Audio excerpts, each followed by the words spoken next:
Fala galera, beleza? Estamos aqui no ateliê, na cidade de Guaratinguetá, do Bernardo, luthier. Para quem não conhece essa profissão, né, luthieria, o que é ser um luthier, né, Bernardo? Muita gente não sabe o que é ser um luthier. Em poucas palavras, assim, o que é de fato ser um luthier, Bernardo? É ser louco, né? É isso aí. Ser louco. Não, na verdade, o luthier, a palavra vem de luth, que é alaúde em francês. Boa! Então é o construtor de alaúdes que depois se tornou o construtor de instrumentos de corda e tal.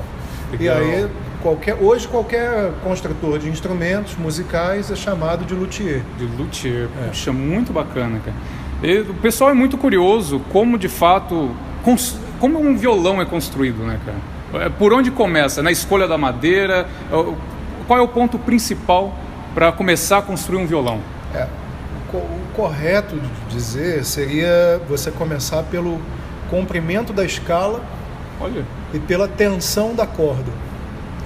Caramba! O certo seria esse. Sim. Porque aí você, com o comprimento da escala, você sabe onde o cavalete vai chegar, que som que você está buscando naquilo e quanto de tensão você tem na corda para saber o quanto a tua estrutura toda vai precisar suportar. Uau! Tá? Não é tão simples assim, de maneira alguma, cara. Mas como a gente normalmente já tem os modelos né, de violão que a gente já conhece, então, por exemplo, você vai construir um violão clássico, você tem um tamanho de escala já padrão, de 650 milímetros a 660 milímetros e tal.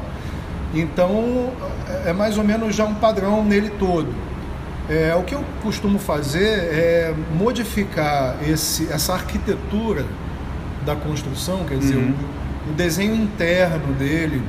Eu mudei também o meu desenho externo um pouco, que eu não gosto daquele violão que tem, parece que ele tem uma bunda achatada. Uma achatada, assim. Eu não curto muito aquilo.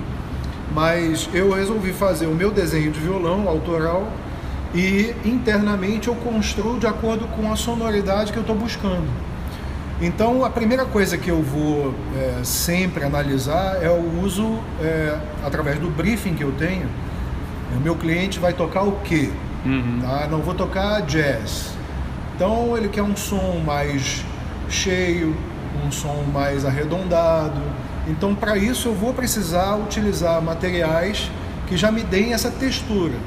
E isso está na madeira. Caramba! E aí a partir disso eu vou pensar na arquitetura que eu vou utilizar e depois na engenharia de construção que eu vou utilizar. Nossa! Porque dependendo da arquitetura, eu vou mudar a forma como ele vibra. Porque ele é estruturado, através da arquitetura de construção, ele é estruturado de uma forma que ele vai fazer com que o cavalete faça mais ou menos movimentos. Puxa. Tá? E aí são vários movimentos. É um estudo profundo. É como dar vida realmente para um pedaço de madeira, né, cara? Realmente, uau. Porque tem muita gente que chega a pensar que quem faz violão é marceneiro, né? Né?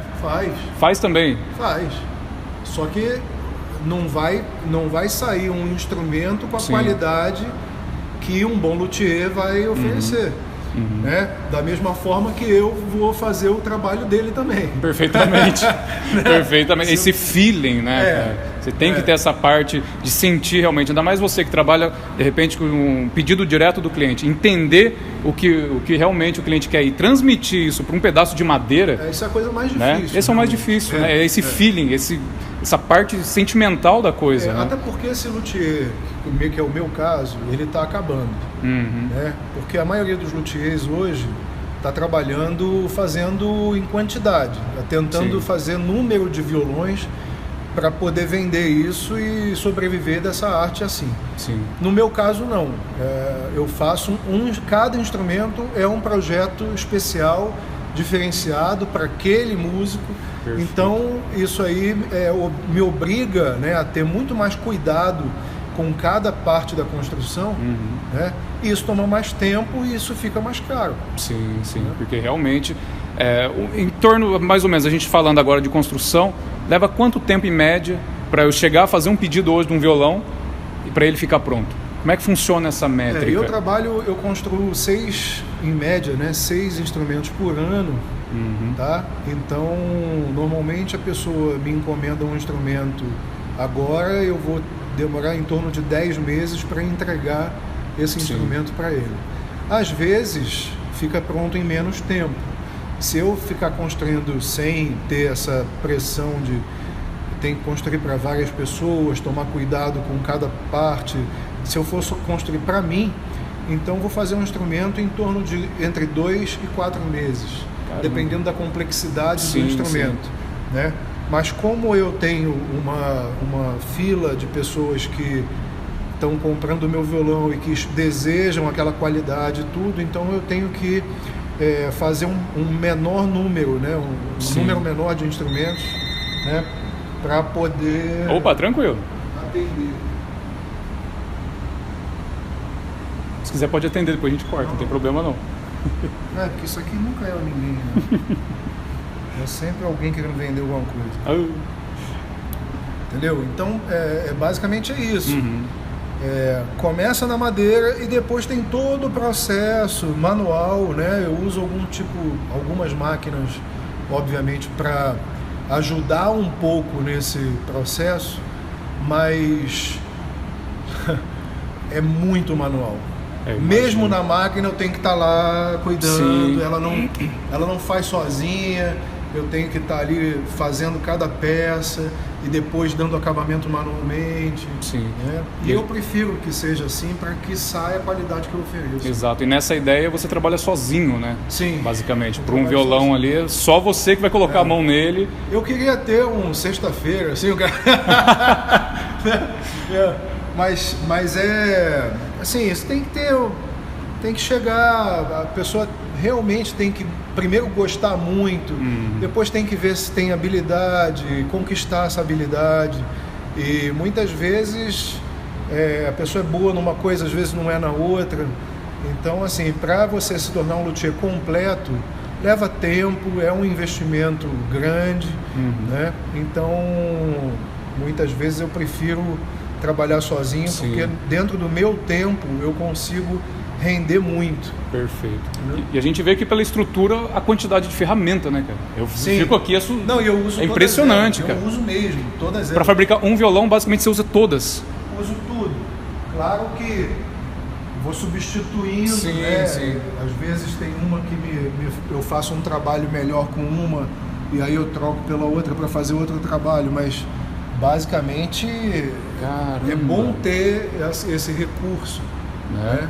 Principalmente trabalhando sozinho, né? Principalmente trabalhando sozinho.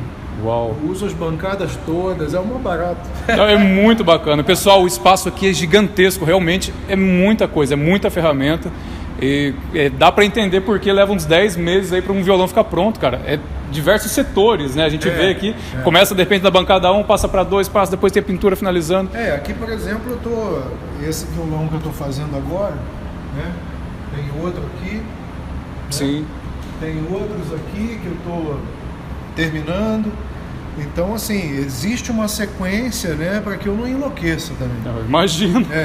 Então, nesse caso aqui, eu tenho um processo que vai ser feito aqui, que é a colagem dos tróculos, né? Eu já passou pela parte do ferro quente, né? Que agora não está quente, mas... Mas esse ferro quente que tu diz, é ele que deixa essa curva aqui? Ele, né? Ele e eu. Sim. Então, aqui a gente vai umedecendo a madeira e vai aplicando calor e força. Caramba! E aí a gente vai fazendo essa curva toda nesse ferro aqui que tem essa curva meio estranha aqui. Sim. Para você atender a qualquer tipo de instrumento. Caramba! Então isso aí vem um filete reto, vem uma madeira reta, você umedece e vai aqui contornando. Vou trabalhando aqui. E aí vem para cá, né, pro molde. Aí aqui no molde, né, a gente vai colocar os tróculos, vai colocar reforços aqui para fechar isso, né? E aí tampa o fundo, né? A estrutura de cada coisa, né? Até fechar a caixa, depois filetar tudo, quer dizer, botar aquele filete em volta do violão, que é o acabamento, para proteger Então aquele filete não é só enfeite, não, realmente é para proteger as duas extremidades ali. Isso, porque essa madeira aqui, o tampo vai vir aqui em cima, vai colar nessa. E a madeira absorve muita umidade pelo topo, né? E o topo da madeira do tampo, por exemplo, ela está nessa região e nessa. Perfeito. Então, quando você fecha aqui, você está evitando que você bata e essa madeira possa quebrar. Sim. Então, o filete ele é feito para segurar isso tudo, para dar um acabamento e para impedir que essa umidade entre. Depois tem o verniz, sim, né? Sim. Vai impedir mais ainda. Puxa vida. E falando até de verniz, esses violões que são foscos, no caso ele não tem verniz ou é um verniz diferente? É um verniz diferente. É um verniz normalmente com 10% de brilho. Hoje em dia no Brasil tem um verniz assim, à base d'água, né, que não é tão tóxico e tudo mais. Mas tem que tomar um certo cuidado no uso dele porque ele atrapalha bastante o som. Ele às vezes impede ali da madeira vibrar ele mais. Faz um dampingzinho no som, sim. Caramba. Principalmente nos agudos, assim, nas vibrações mais agudas. Olha só. Eu imaginava até que fosse o contrário. O verniz com brilho, ele travava mais a madeira. Justamente, o verniz com brilho, como ele trava um pouco mais, mas ele trava diferente desse outro. O verniz com brilho normalmente é um PU. Vamos colocar assim. Sim. Poderia ser um nitrocelulose, mas vamos colocar que seja um PU, que é o mais utilizado. Se você colocar esse verniz bem fino, você vai enrijecer toda a madeira e isso vai dar uma vida no som muito interessante. Mas se você errar na mão, colocar muito verniz, você vai matar o som. Caramba. O verniz ali, no caso, é para proteção da madeira. Sim. Né? No caso, por que não faz um violão sem verniz? Justamente, porque se você fizer sem verniz, o teu suor vai começar a corroer, comer, apodrecer a madeira. E dependendo do lugar, até mesmo a umidade do ar. Sim, né? é porque já é umidade, sim, né? O teu suor é ácido e tem umidade. Então, obviamente, ele vai começar a penetrar, vai esverdear e vai apodrecer. Caramba. E aí você vai perder o instrumento. Tem uma história do Segovia boa, que ele mandou fazer um violão para ele. Eu não lembro se foi o Ramírez ou se foi o Hauser, porque era um dos dois que fazia os violões dele na época. E ele falou, não bota verniz. É o ideal, né? É o ideal. Pra ter aquele madeira som, crua mesmo, aquele som puro, né? Só que o violão acho que durou pouco tempo. Não sei se foi 6 meses, 3 meses. Acaba, porque o suor vai corroendo. Né? Mesmo que você bote um paninho e tal, o instrumento vai ficando sujo, ele vai perdendo um pouco aquela... E outra, né? Assim... A gente não faz um instrumento desse para durar tão pouco. Né? A ideia é que a gente veja a evolução dele. Exato. Porque até o pessoal fala, né? Muita gente aí deve ter dúvida. O violão, quanto mais velho, é pior, é melhor. Né? Tem muito isso. Normalmente um violão mais velho seria melhor. Né? Mas eu já vi violão velho ruim. Bastante. Pode crer. E eu já vi violão novo bom. Né? Então, se o violão é bem construído, né? Vê bem, gente, violão de fábrica é legal? Qual o uso desse violão? Você vai para um show, você vai fazer um show por aí, o hold vai pegar teu violão, você vai tropeçar no fio, vai cair por cima dele. Aquilo realmente tem que ser um instrumento forte, firme, sim. sabe? Para aguentar esse rojão. Então, você vai pegar marcas Takamine, Yamaha, Taylor, Martin e tal, são violões mais parrudos. Então vamos lá, usar esses violões é legal, é ótimo. Agora, quando você vai se apresentar num lugar que você sabe que tem toda a segurança, quando você vai gravar num estúdio, né? Quando você vai compor a tua melhor música, você precisa de um violão que realmente atenda às tuas expectativas. E não será um produzido em série. Em série. Não será mesmo. Se você realmente tiver a oportunidade de comparar os dois, você vai ver que a diferença é gritante, mas é muito grande.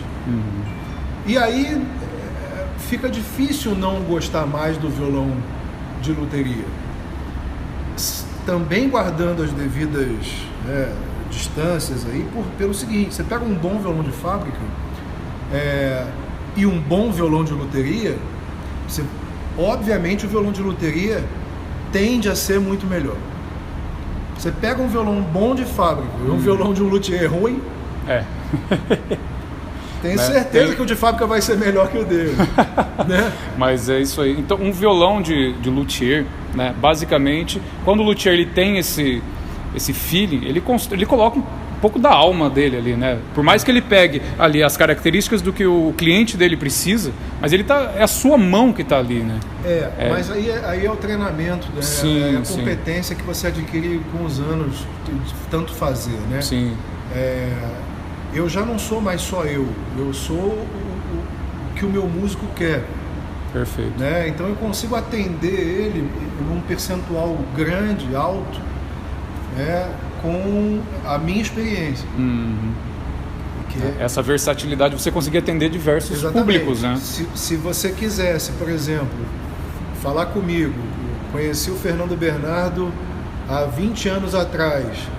O Fernando Bernardo ia se achar muito competente, mas não ia te atender da melhor maneira como eu posso te atender hoje. Sim. Porque depois de 27 anos fazendo isso, você começa a ter aquilo no teu sangue, você entende as propostas que a madeira está te oferecendo e como usar aquilo para atender o teu cliente. Então, cara, assim, não dá para comparar. Eu realmente era muito, quando eu era mais novo, eu tinha 5 anos de luteria, 10 anos de luteria, eu já vi violões meus assim mais antigos, né?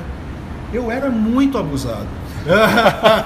Mas abusado em que ponto, assim, você diz? Eu era danado, eu fazia um violão muito bom, cara. Caraca, velho! Eu fazia um violão muito bom. E eu acreditava realmente que eu era muito competente nisso. Quanto mais você sabe, mais dúvidas você começa a ter, sem dúvida, né? Por conta de tanto que você aprende. Hoje eu faço um violão que é muito melhor, mas muito melhor mesmo, assim, nítido, do que eu fazia quando eu tinha 10 anos de luteria. E cada instrumento que eu faço hoje é um grande desafio. Eu imagino, cara. Entendeu? Caramba. Eu não me acomodo achando que eu sou bom, então, portanto, eu faço qualquer coisa ou eu vou atender bem a todas as necessidades do músico. Não, tem um percentual que eu não posso dizer que domino, né?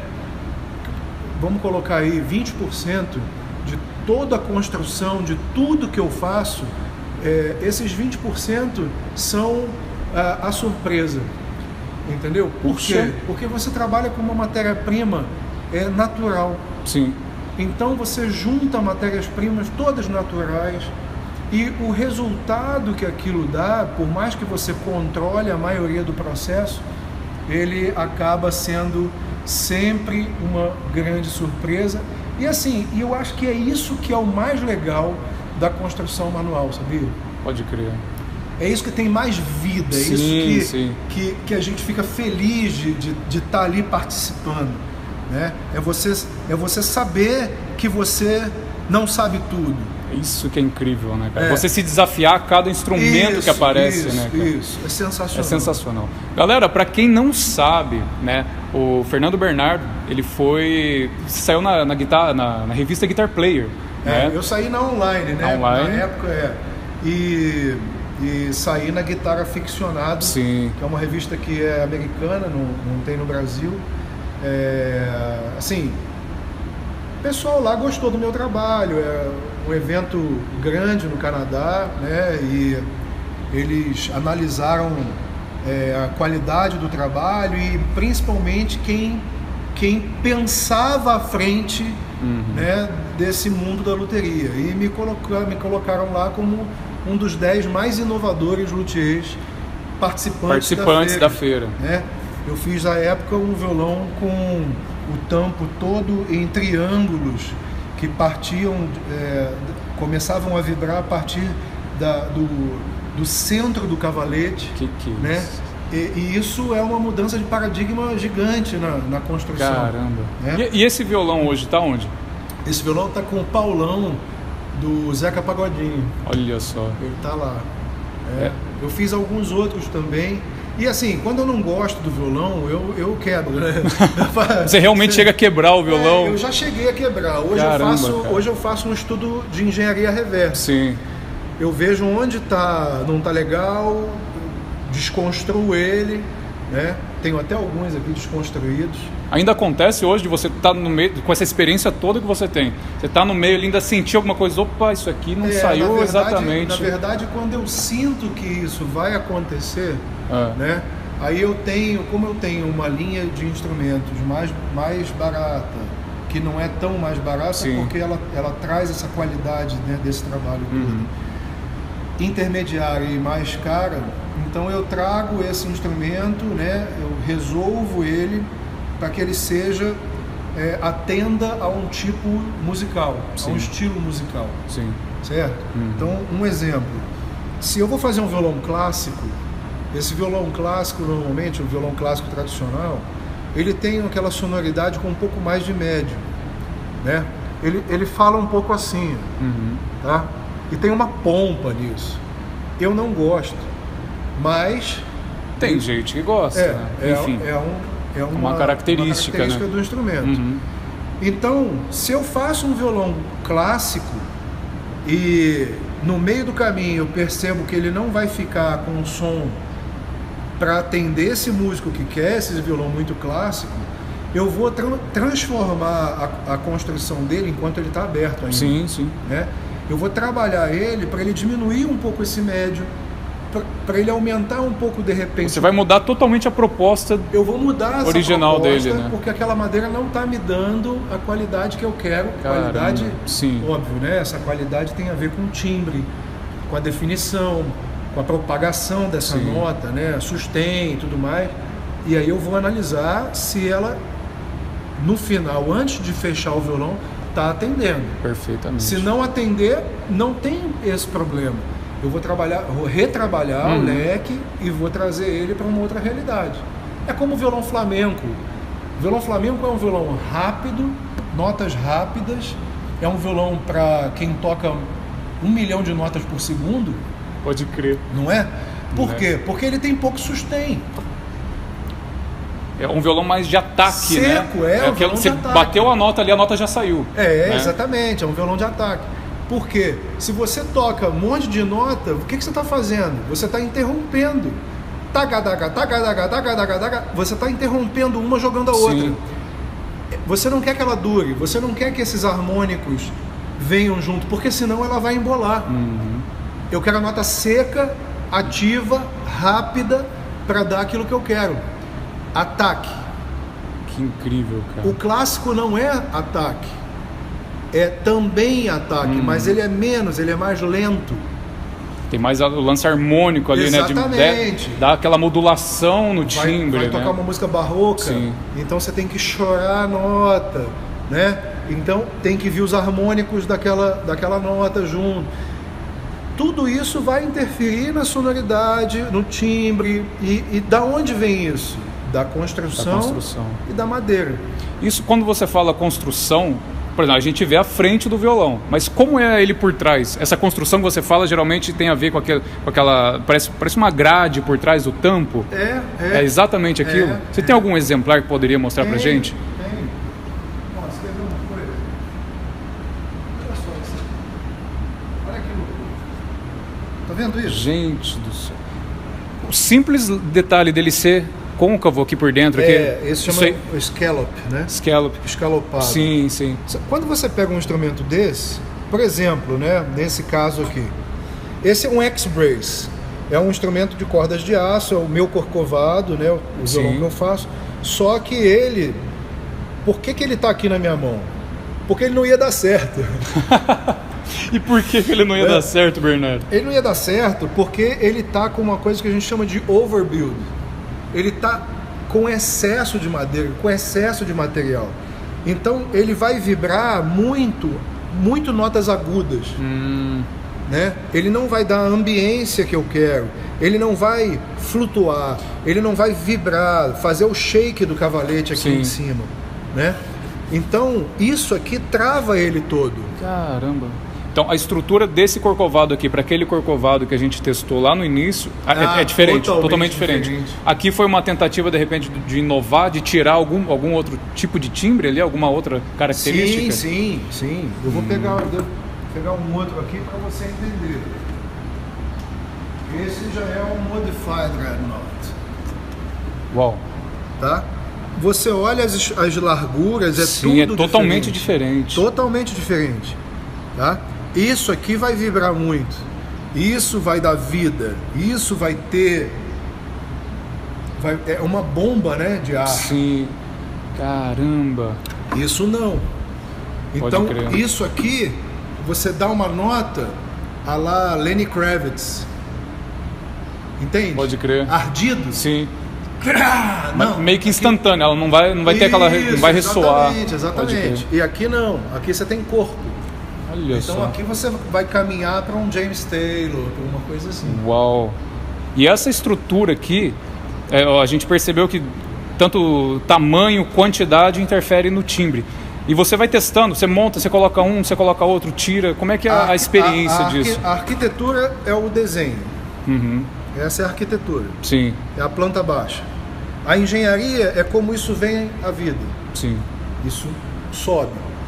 E que formato você vai dar, né? Uhum. Que peso vai ter isso? Peso, importantíssimo também. Sim, sem dúvida alguma. Tá? Então, a gente vai trabalhando o som e vai batendo e vai vendo se tem o timbre que a gente quer, o sustain que a gente quer. Caramba. Né? Isso e aí aqui a gente tem que... o ouvido. Sim, não tem como sem eu dúvida. ensinar isso sem dúvida. Apenas batendo. Mas, por exemplo, isso aqui é tão duro que parece uma porta. Realmente. Né? Então, isso não vai funcionar. Ele não vai dar ambiência. Né? Uhum. E já num outro instrumento, vou pegar de volta esse aqui que ele estava na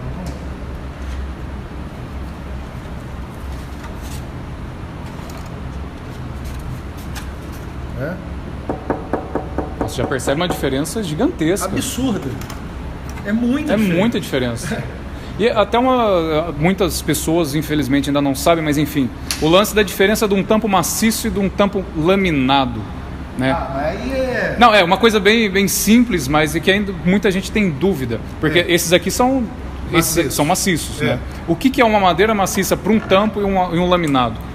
Laminado é quando você tem a fibra da madeira, várias madeiras bem finas, coladas, onde as fibras estão na mesma direção. Perfeito. Isso é laminado. Compensado é quando você tem as fibras em oposição. Perfeito.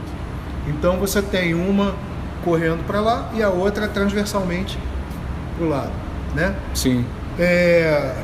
Nos dois casos, você está travando a sonoridade dele, porque você tem no meio disso a cola.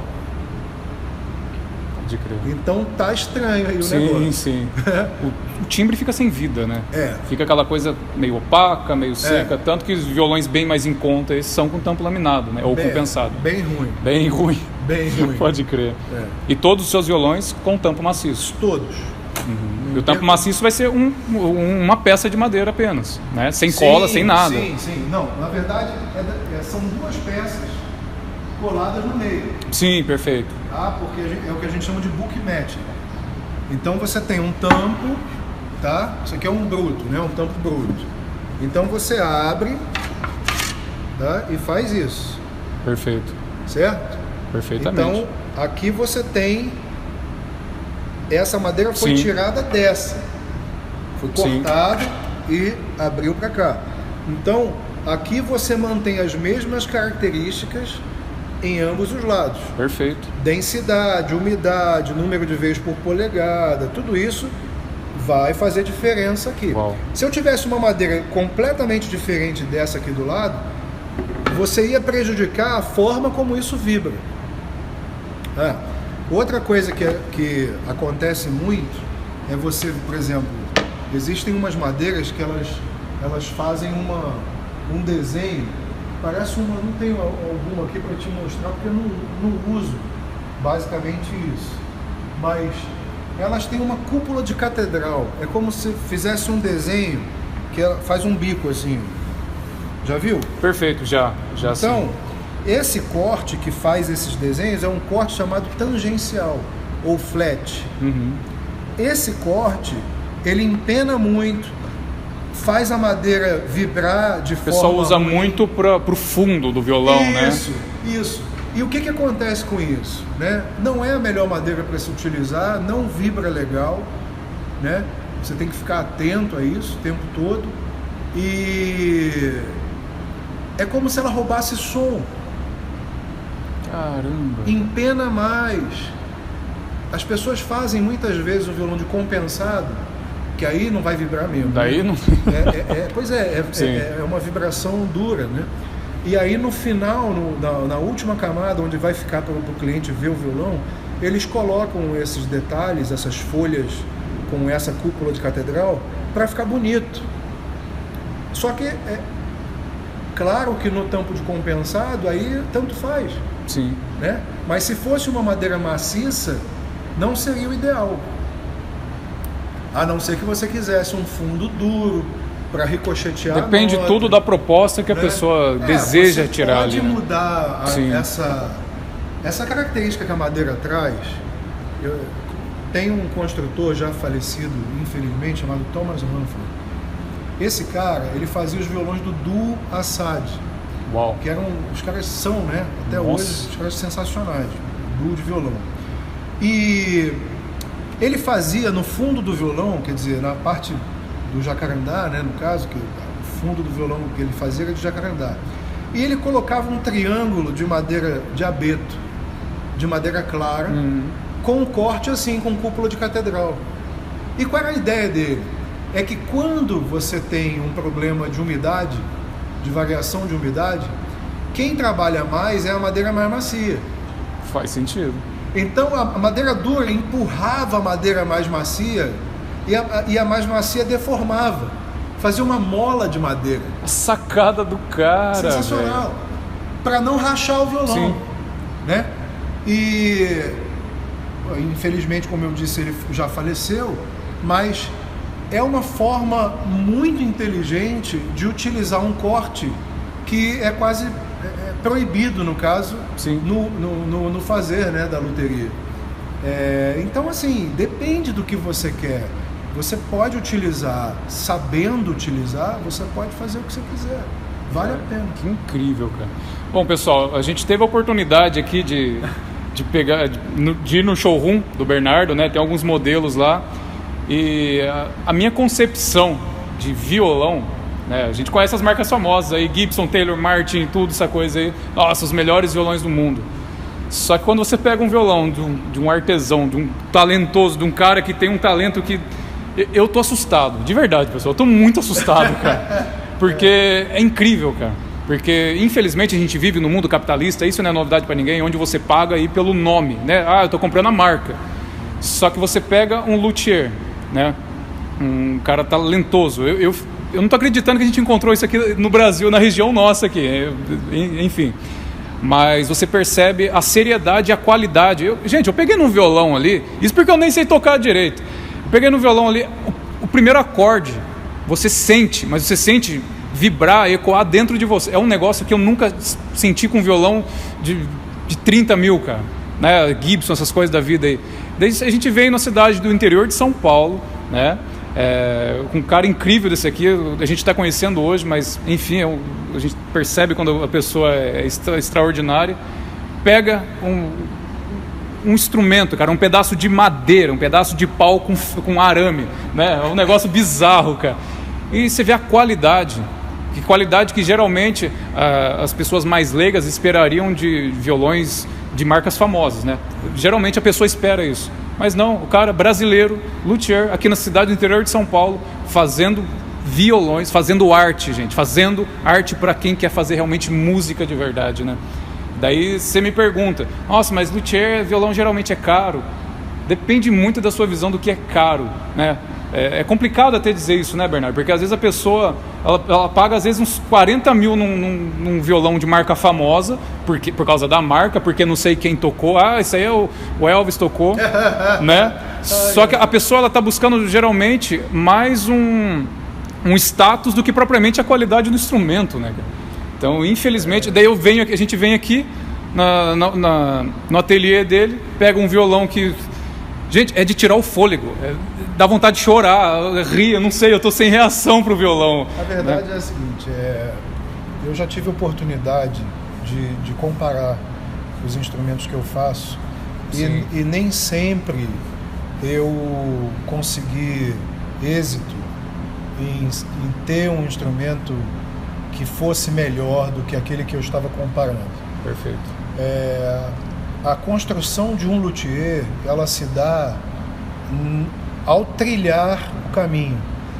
Então, eu hoje me aproximo muito dessa qualidade que você afirmou ver aqui no meu trabalho, porque eu não me cansei de tentar, de lutar para fazer melhor, sabe? Sempre ser melhor. De correr atrás de cada instrumento. Quando alguém me falava, eu tenho um instrumento muito bom aqui em casa, traz para eu ver, deixa eu ir aí ver, sabe? Porque era a única forma que eu tinha de me aproximar dessa qualidade. Quando eu fui ao exterior, nessa época, fazer a exposição, eu não imaginava estar do lado dos meus ídolos, eu não imaginava ver instrumentos que eu jamais veria numa loja. Você não vê numa loja um instrumento de $100 mil. Justamente. Você não vai ver um instrumento de $18 mil, de $30 mil, você não vai ver. E eu tive a oportunidade de ver instrumentos caros e ruins e instrumentos caros e bons. E caros, quando eu falo, para mim uma coisa é cara quando não vale o preço. O preço, perfeitamente. Tá certo? Então, não é porque você não tem como comprar que ele é caro. Quando ele não vale o preço. Para um músico profissional que precisa de uma ferramenta que atenda a sua necessidade musical, de toque, sabe, de execução, você precisa daquela última nota suando, você precisa da penúltima nota inteira, sabe, com os harmônicos e tudo mais. Para isso você precisa ter uma ferramenta especial, né? E eu tento fazer a minha parte. É a minha neurose pessoal, né? Vamos dizer assim. Pode crer, Bernardo. Então eu espero realmente atender a todos, continuar atendendo a todos. Fico feliz pra caramba de ver que você gostou do meu trabalho, porque não só você, o nosso amigo que está lá filmando também. Fala, Bilu! E eu tenho muito prazer em receber vocês, porque eu percebo que vocês estão buscando a qualidade. E eu também junto com vocês buscando essa qualidade, né? Vocês oferecem as cordas, eu preciso das cordas, eu preciso dessa qualidade de corda no meu instrumento.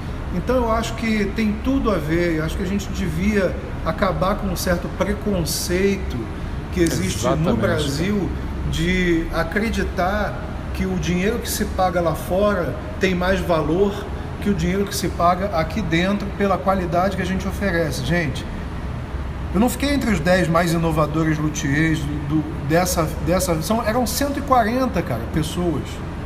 Você ficar entre os 10 é uma vitória danada. Nossa. Numa galera muito forte, né? Você olhar para o trabalho deles e falar assim, eu não perco para esses caras aqui, tá?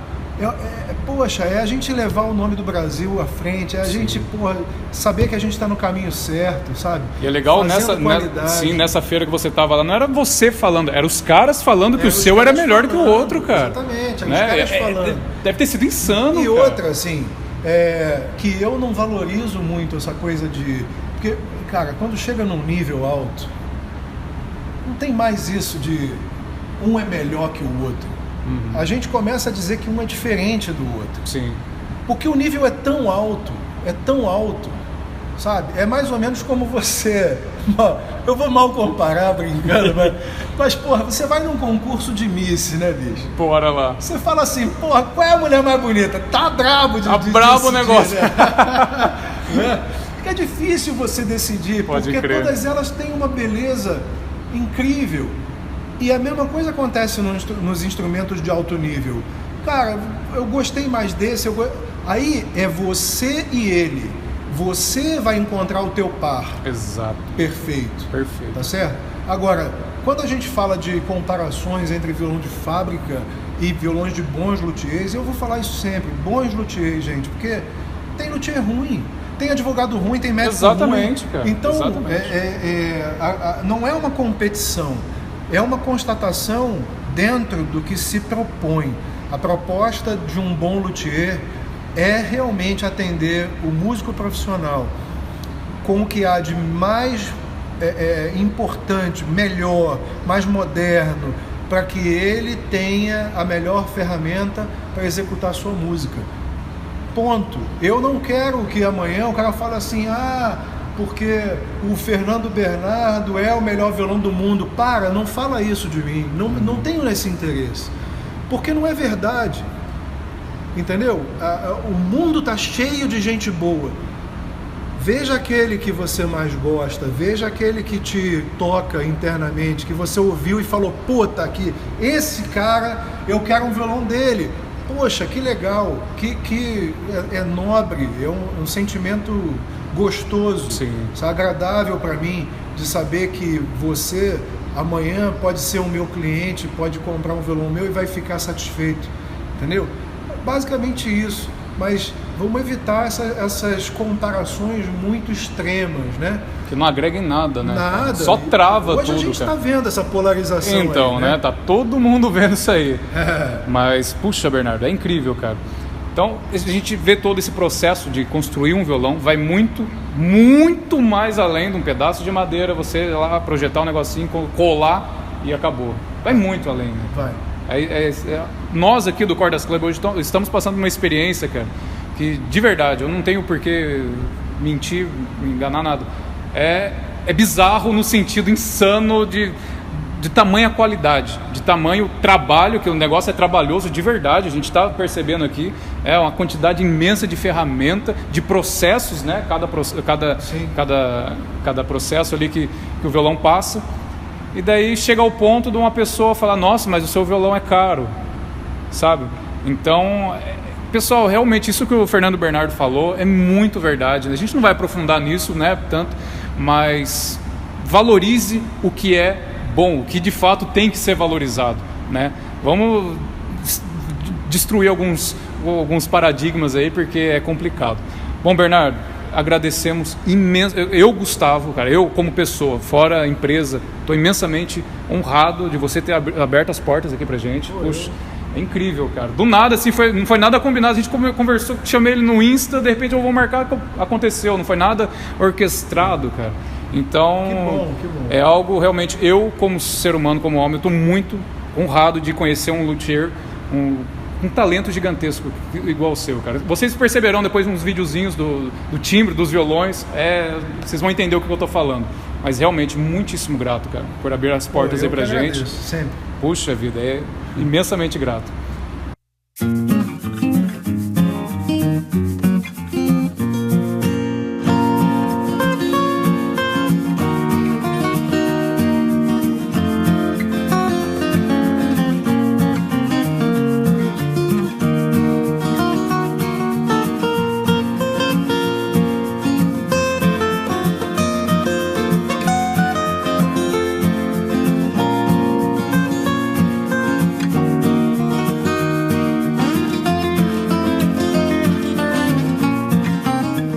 É isso aí, galera. Hoje o Cordas Club esteve aqui na cidade de Guaratinguetá, né, no ateliê de um luthier talentosíssimo, Fernando Bernardo, né? Vocês conseguem constatar aqui algumas obras dele, cara. É outro nível de violão, pessoal. Para tirar realmente aquela ideia de violão tem que ter marca famosa. É outra ideia. Estamos aqui para agradecer mais uma vez, Fernando Bernardo, imensamente, um prazer imenso, né? E, cara, fala alguma coisa pro pessoal aí que que é curioso nesse lance de luthier, né? Eu acho que o que eu posso falar de mais importante é que você venha conhecer. Sim. Tá? Eu também ensino essa arte. Boa. Tá? Então, quem quiser se interessar, músicos profissionais que desejem conhecer esses violões que eu faço, eu acho que vocês só ganham, não estão perdendo nada. Tragam o seu melhor violão. É isso aí. Tá? Porque eu vou querer comparar com o de vocês. Sensacional. Tá, e é isso. Eu estendo o convite a todos que desejarem conhecer essa arte aqui em Guaratinguetá. Boa. Bom, Cordas Club hoje no ateliê do Fernando Bernardo. Isso aí, galera. Valeu!